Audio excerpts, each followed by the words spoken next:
Well, it's okay. Welcome to the Holistic Kid Show. My name is Zane. My name is Abdullah. And my name's Imad. So we're the Holistic Kids here to educate us kids from the inside out.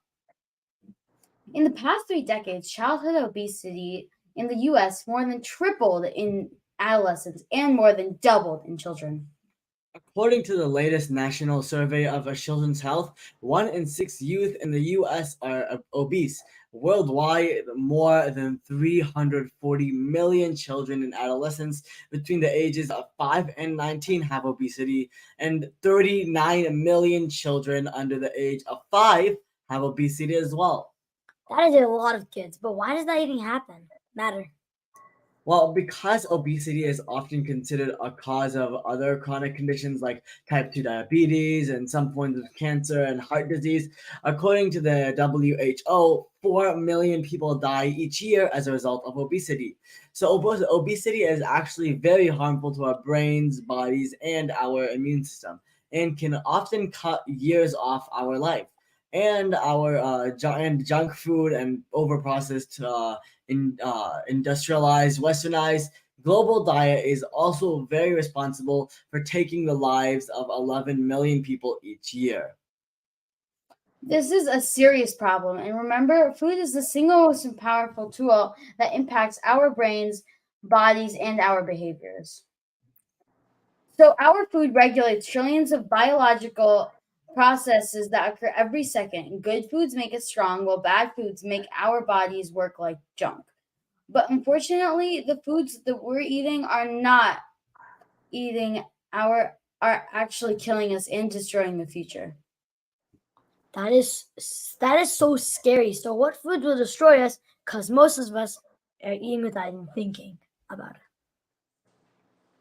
We have the most perfect esteemed guest with us today because he has been there as he has lost over 70 pounds and has helped so many do the exact same.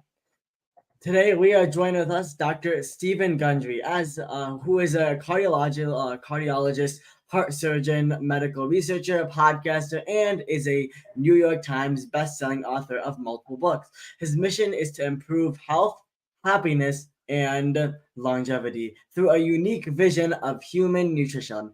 During his 40-year career in medicine, he performed countless pediatric heart transplants, developed patent life-saving medical technology, and also published over 300 articles and book chapters on his research. Dr. Gundry is a well-known media personality and is the doctor to the stars. And guess what? He's here with us today. Really? Seriously? Oh my gosh. I'm so excited. Well, thank you so much, Dr. Gundry. We are so honored that you are here to join us today. And we know you are very incredibly busy, so we cannot thank you enough for your time today. You mean Dr. Gundry's here? Where? Where is he? Oh, right there. Yeah, okay. Thanks for having me. Appreciate it. Well, it's our pleasure. It's our pleasure.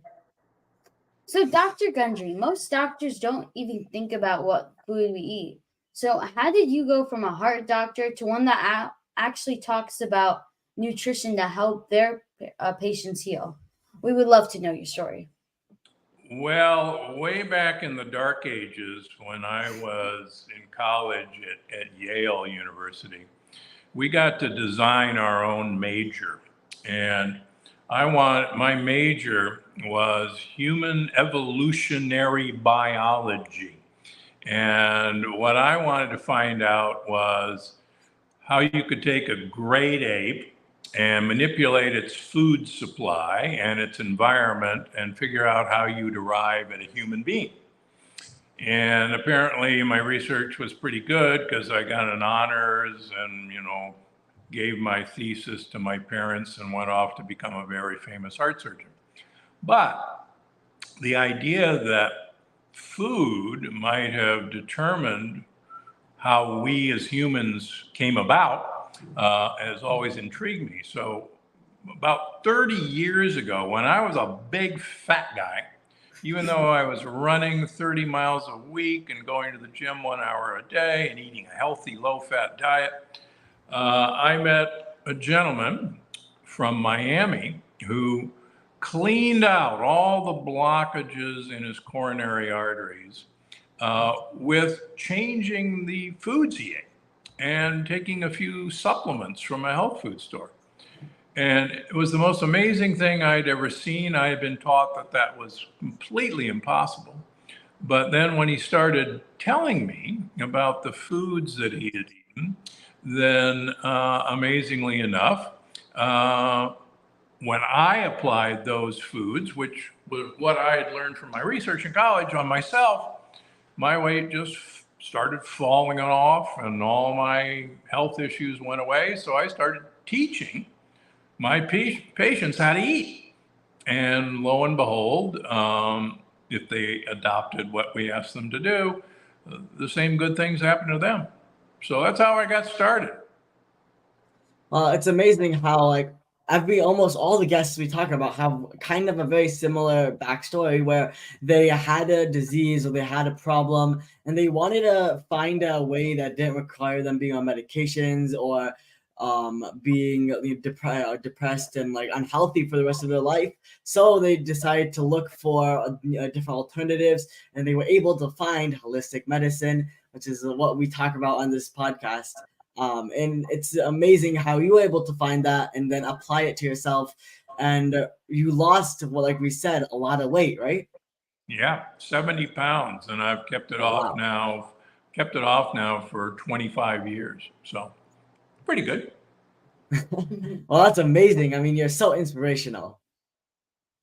Well, the funny thing is I thought that all of my conditions like high cholesterol or pre-diabetes or arthritis was just normal. All my colleagues told me it was normal or it was genetics, and there was nothing much I could do about it. So imagine my surprise, I guess, when all these normal things completely disappeared when I changed how I ate.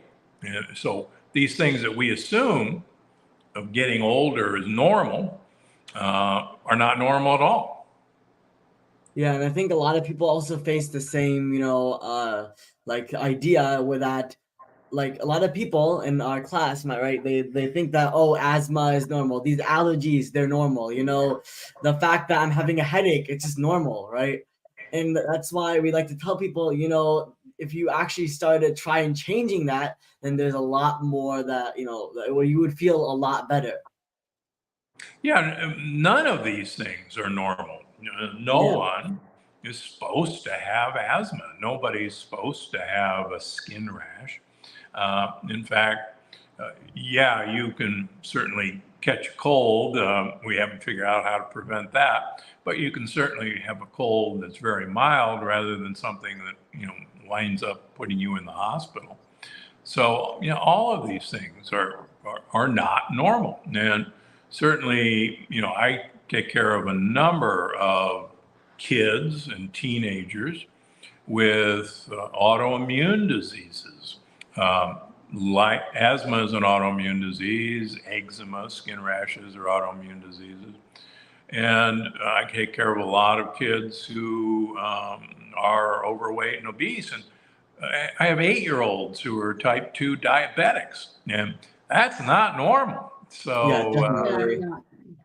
and particularly when I go to other countries, let's just use an example like Italy. Most of the people your age are thin. Most of the kids are thin. There's a few kids that maybe are a little overweight, but it's very unusual to see an obese kid in Italy or an obese teenager. And yet, they're kids like kids in America, but something's really different that we're doing here. Dr. Gundry, we go to school and we are drowning in bad food. We go to the stores, we are still drowning in bad food. It seems like every corner we turn, we are getting forced to eat foods that are not good for us. But most eat it anyway. What food should us kids stay away from? Well, that's a very good question. You're right. Most of the food that the federal government and even the state governments tell your schools to feed you are the very foods that are really bad for you. And unfortunately, this all got started a long time ago when President Nixon, and President Nixon is famous for having to resign the presidency, but President Nixon, back in the 1960s, decided to tell his Secretary of Agriculture that food should be cheap and that he would be a very popular president if food was really inexpensive, so that when people went to the grocery store, that they would go, "Oh man, I can get this loaf of bread for cheap, and I can get a chicken for cheap." So what they did, they told farmers, "Look, if you grow lots of wheat and lots of corn, we'll basically pay you to do that." And what was that we had huge amounts of corn and soybeans and grains that, in a way, we didn't know what to do with. So we started feeding all of our cows, all of our chickens, all of our pigs, all of our sheep, these foods that they were never designed to eat. And that was what started changing even the basic things that we now think is normal food. In fact, one of the amazing things is that chickens aren't supposed to eat corn, but most chickens are now fed corn. And so a chicken that I ate when I was a kid bears no resemblance to a chicken that you guys eat, because it's basically now an ear of corn with feathers. And we're beginning to realize that even though a chicken may look like a chicken, the fats and the parts of the chicken are not at all good for us, even if it says organic chicken, believe it or not, because organic chickens are fed corn and grains and soybeans. So everything's changed. In fact, you guys would enjoy this. In one of my books, The Plant Paradox, there is a study that I cite. There it is. There's Plant Paradox Cookbook. Good for you. There it is. I cite a study that came out of Wayne State University, and Wayne State University is just down the road from Chicago, and in Wayne State. And so what they found, a graduate student thesis, was From Farms to Fat Kids. And he wanted to look at what happened, what things from 1910 to 2010, basically, changed in our diet that took kids who were all skinny back in 1910 and basically made half of them fat in 100 years. And I'll give you a little quiz. I'll let you guess. He found that there were two things that dramatically changed in those 100.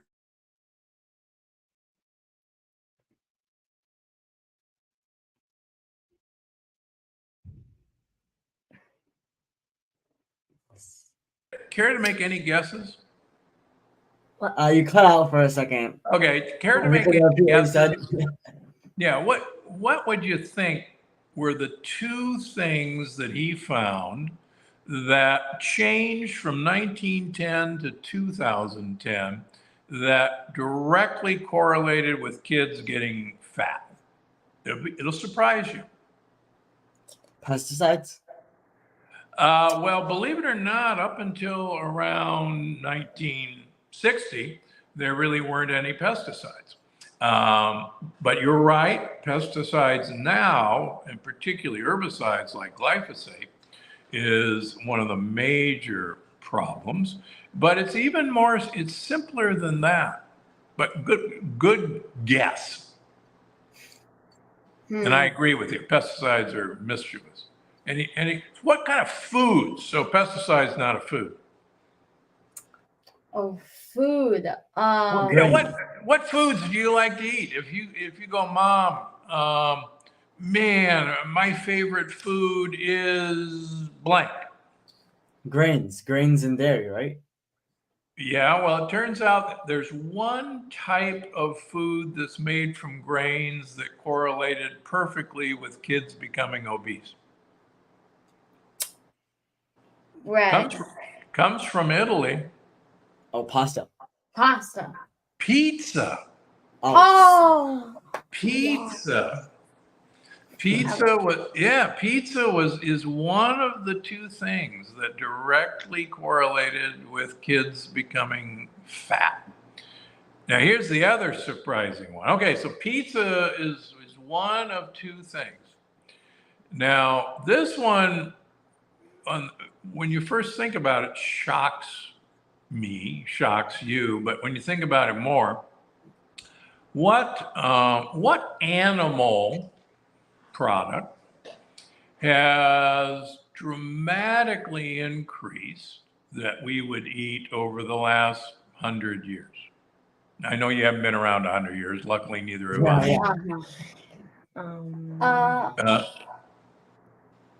Well, so what's your favorite? I mean, would you rather have some chicken or a hamburger or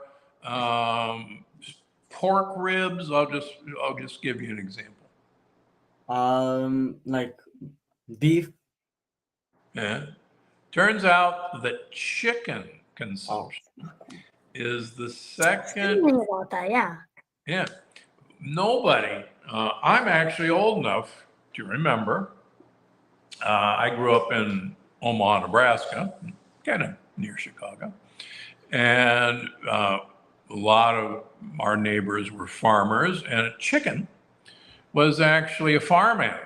And chickens went out in the fields, and they actually dug through the cow manure looking for bugs because they wanted to eat bugs. And they'd actually spread the cow manure, and it would fertilize the fields. And then the chickens would come back to the hen house and lay eggs. And you wouldn't think really of eating a chicken because they were too valuable as egg layers. And the only time you ever ate a chicken was when the old hen couldn't lay eggs anymore, and then she became a stewing chicken. She was so tough, you had to cook her for days. But nobody had chicken. Nobody had a chicken breast. Nobody had a chicken McNugget. Nobody had fried chicken. And now, of course, we think nothing about, oh, what are we going to have for dinner? Oh, we're going to have a chicken breast. Or, oh, we're going to have fried chicken. Or we're going to have nuggets, which who knows what's in a nugget. But yeah, so he found the two things. He found, believe it or not, that sodas weren't responsible for it. He wasn't really interested in ultra processed foods, but just plain old simple foods. And he found that the two correlates were pizza and chicken. So interesting, huh? So if pizza was because even though pizza is made from wheat, what else does it have on it that would make it so unhealthy for some people, most people? Well, that's a great question. Most of the milk in this country is actually from a wrong breed of cows. We have a breed of cows that are called Holsteins, and they're black and white cows. You see them out in the fields all the time. That's actually a mutation in cows, and they make a protein in their milk called casein A1. Normal cows long ago make casein A2. And casein A1 really causes insulin problems, pancreas problems. So almost all of our milk and cheese is made from the wrong breed of cow. Why do we use the wrong breed of cow? Because these cows are hardier and they give more milk. And usually there's a profit reason behind why we were all told to eat something. And it just so happens that Holsteins took over because they make more milk and they're easier to grow and raise. Darn it. And then, believe it or not, tomatoes are not the world's healthiest food for us, unfortunately. So, tomatoes actually have lots of lectins in them, which is my favorite subject, which are plant proteins that are designed to convince, there it is. That's why there's a smashed tomato on the cover. They're plant proteins that are designed to make us, who are plant predators, think twice about eating a particular plant or a plant baby. Interestingly enough, tomatoes and most of the nightshades, like white potatoes and peppers and eggplant, all came from North and South America. So that none of our ancestors from Asia, Africa, or Europe had ever encountered any of these plants until 500 years ago, when Columbus started trading these goods, brought them back to Europe, brought them to Africa. They were taken to Asia. So these are remarkably new foods. None of our ancestors ever had them until 500 years ago. And so I think, and others think, that we really haven't had a chance to genetically adapt to these new foods. And so for a lot of people, for instance, the Italians, Christopher Columbus was Italian, they refused to eat tomatoes for 200 years after he brought them back to Italy because they thought they were so dangerous. And Italians to this day always peel and de-seed tomatoes before they make tomato sauce because the lectins are in the peels and the seeds.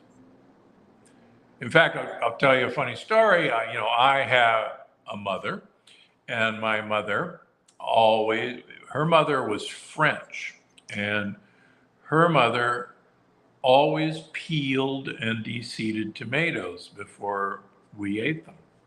And so my mother always took the peel off a tomato and pulled the seeds out, and then we could have tomatoes. And it wasn't until I went away to college that I ever had a slice of tomato with a peel and a seed, and I thought it was the weirdest thing. Why would anybody do that? And so there's a lot of wisdom of ancient people that why they did such a thing, and there's usually a good reason why traditions happen. Yeah, and then we only find out like when we actually do the science into it, look into it. That's exactly right. Most of the time, we didn't know, why they did this. For instance, the Incas in South America used quinoa as their major source of starch, a pseudo grain. But what most people don't know is that the Incas actually soaked their quinoa and let it rot. They fermented it, and then they cooked it. And that's not on a package directions. Well, why did they do that? Well, because we now know that fermentation actually breaks down lectins. In fact, way back when, all grains were fermented before they were used. Even wheat was fermented to get bread rising. But most of our bread here is never fermented. It's raised by a totally different process. So what people 10,000 years ago did to tolerate something that was pretty bad for them, like grains, the tricks that they used were, they didn't know why they were doing it, but they knew that they felt better if they did that. One of my favorite examples, of course, rice is the staple for 4 billion people around the world. And yet 4 billion people take the hull off of rice, take brown rice and mill it into white rice. I mean, why do they do that? Everybody knows how good brown rice is for you, and yet 4 billion people go to the trouble of making rice white. And that's because so many of the mischief makers in rice is in the hull. So Yeah, so that's why it's so important to look into foods that you're eating. That's why we love to go into different fruits and vegetables. Also, like you were saying, how people are trying to find different alternatives to food, right? So instead of from going to rice, yeah, I mean, the other thing, I'll give you another example. Orange juice is a relatively new thing in our diet. And one of the things when I was growing up in the Midwest, we didn't have oranges unless you had a relative in Florida or California who might send you some for Christmas. But otherwise, you didn't have these things. But then several corporations said, well, gee, we could freeze oranges and we could ship them across the country and then people would have fresh oranges. Well, the problem is when you freeze oranges, and you might do this as an experiment, it doesn't work, it just ends up as mush. And they went, oops, but if we make juice, then we can squeeze it and we can freeze it and then we can ship it all around and sell it in the store frozen. And so frozen orange juice became the way that people got oranges in their diet. But the problem was, it was basically just pure sugar. And a glass of orange juice has as much sugar, more sugar than a candy bar. And yet it's viewed as a health food. And then my kids, who are now adults, they kind of were raised on apple juice because it's healthy. And apple juice is just pure sugar. I mean, there's nothing worse than apple juice for a kid. So we take all these healthy ideas. Oh, apple juice is fruit. Orange juice is fruit, and fruit is good for you. But we turn it into a different form. It's not like eating an apple. It's not like eating an orange. And, the results have been disastrous. yeah, and that's why. So Yeah. if I can add something, and one of the main reasons why these fruits, when turned into like juice and stuff, is because of they lose the benefit of the polyphenols, right, on the skin of the fruits, which actually give the fruits the benefit. Yeah, right? which is actually really good for you. Yeah. Yeah. And they lose most of the fiber that's in these foods. And the fiber, we now know, is actually really critically important to feeding the most important organisms that make us who we are, and that's our microbiome. That's the bugs that live in our gut. And,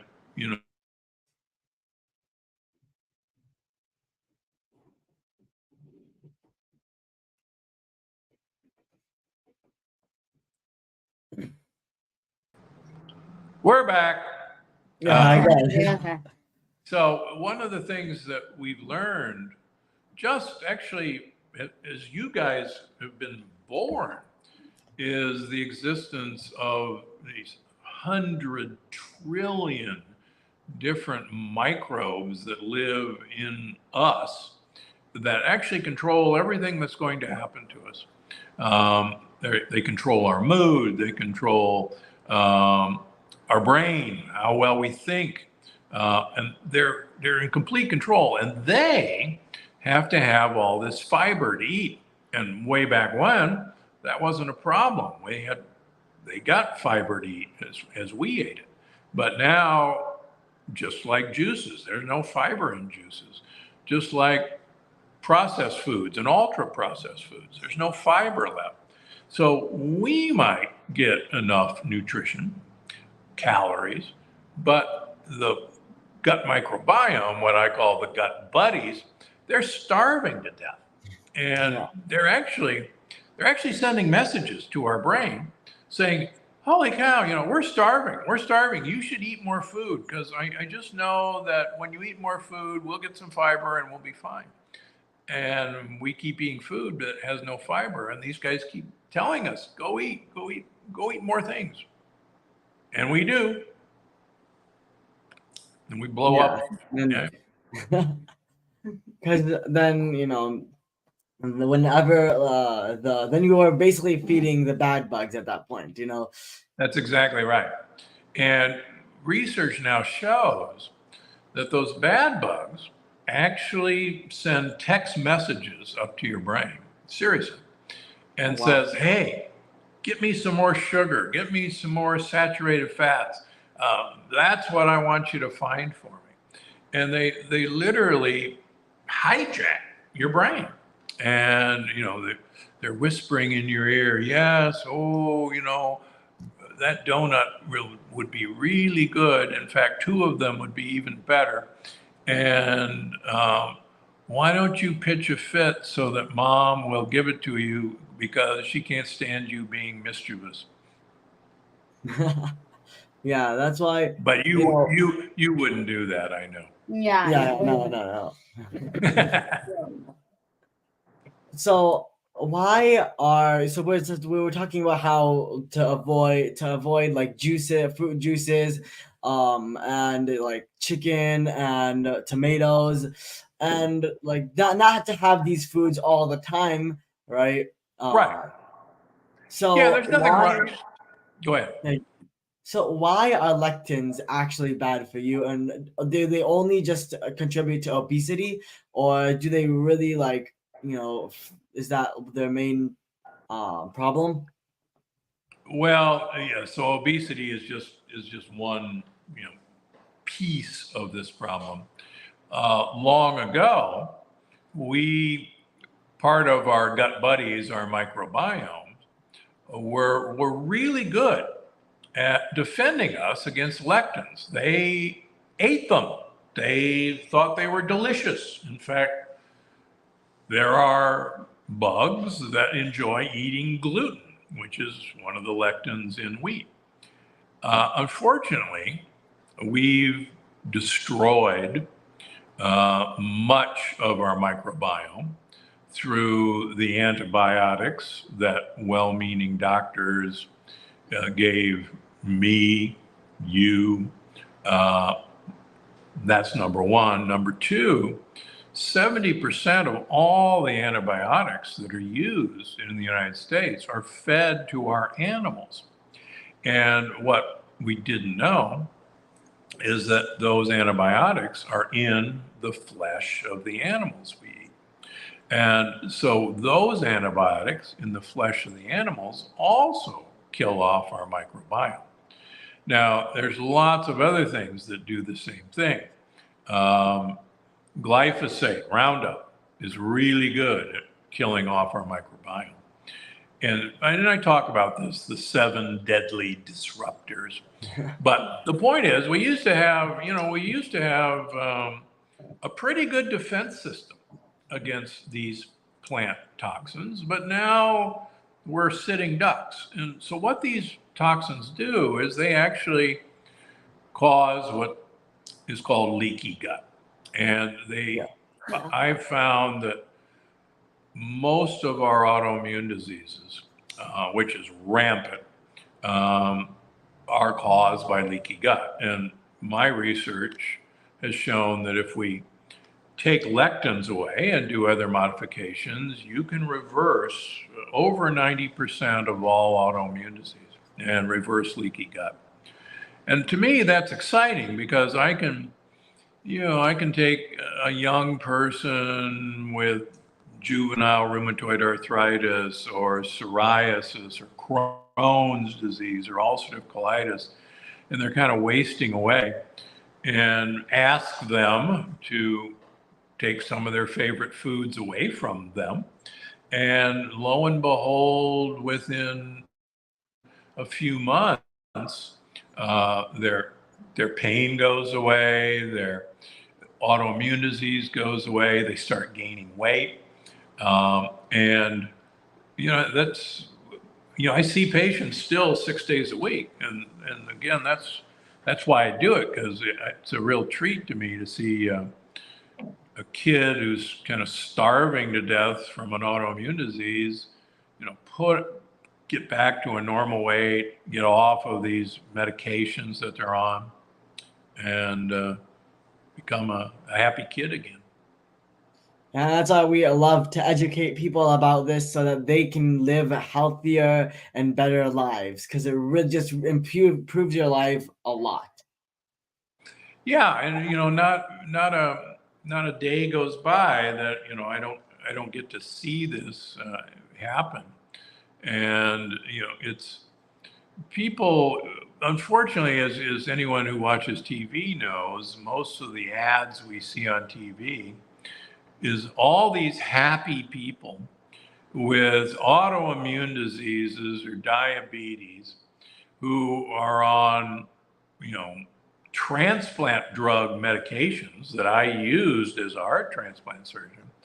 But if you watch the commercials, you're convinced that having these terrible diseases is one pill or one injection away from having a fabulous life, and that's not the truth.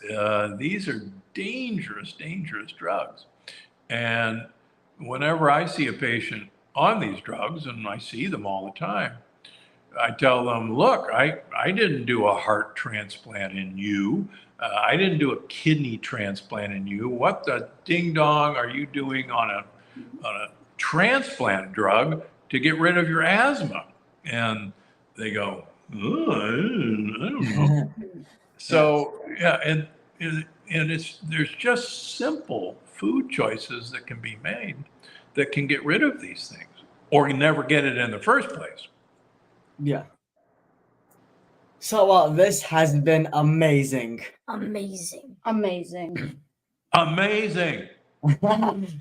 You guys are amazing.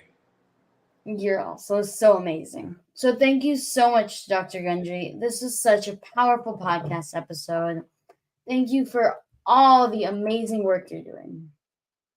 Well, thank you guys for getting this message out to people who may, if they listen, have a chance to keep themselves healthy and avoid all the miserable things that people think happen when you get old. And that's just not the case. So where can people learn more about you and your amazing work? I believe you have a new book coming out. Yeah, I've got my next. So yeah, well, so those are the famous ones. So the new book is called Gut Check, and Gut Check is coming out in early January, and it's all about how basically these little one-cell organisms control almost everything that's going to happen to us.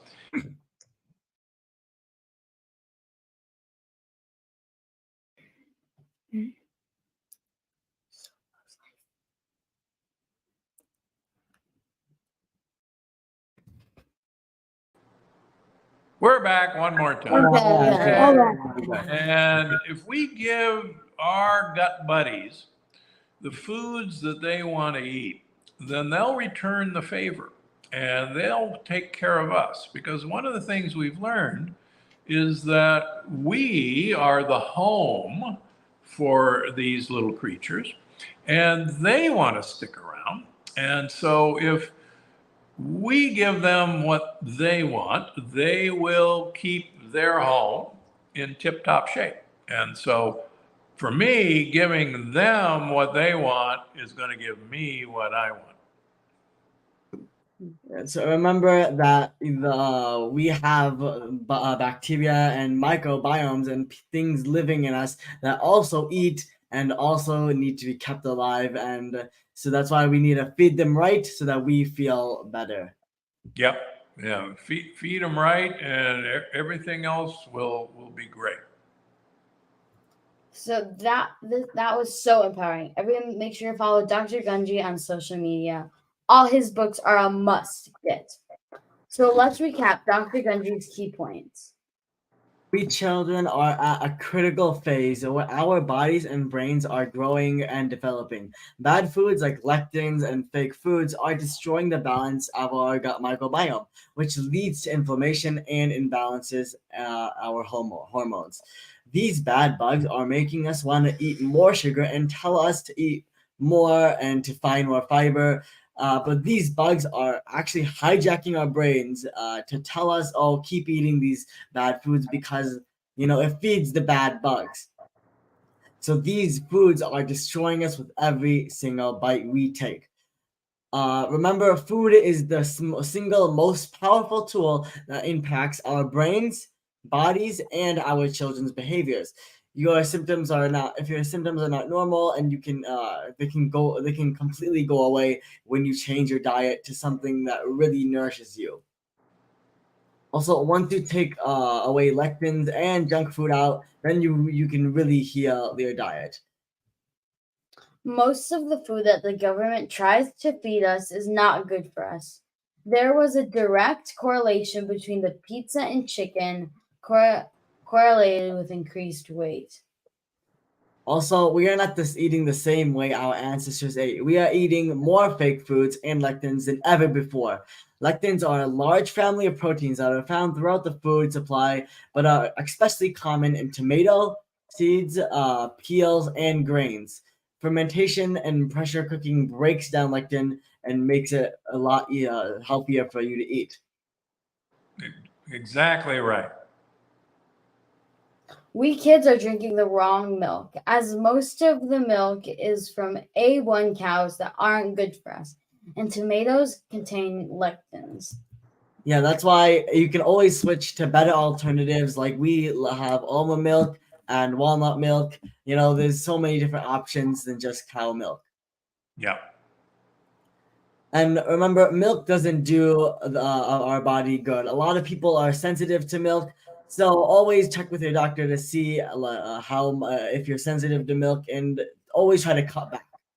Kids are also not designed to drink another animal's milk. So cow's milk is designed to make baby cows grow rapidly, and we kids are not baby cows. So we are meant to grow slow and steady. And there are actually public studies that those of us that grow too fast actually are sicker.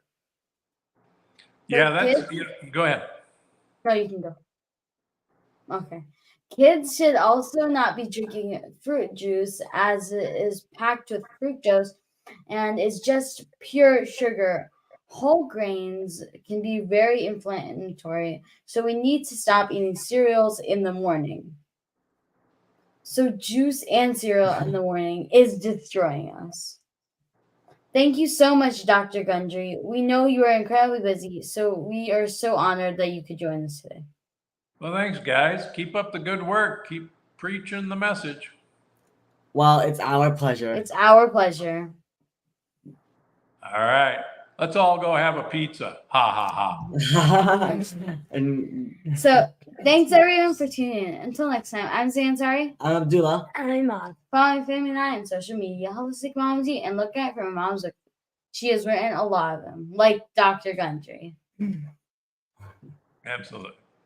So kids need to learn from other kids. Please download our podcast and iTunes and leave a review so other kids and families can benefit. We need to work together to create a healthy future for all of us and the planet.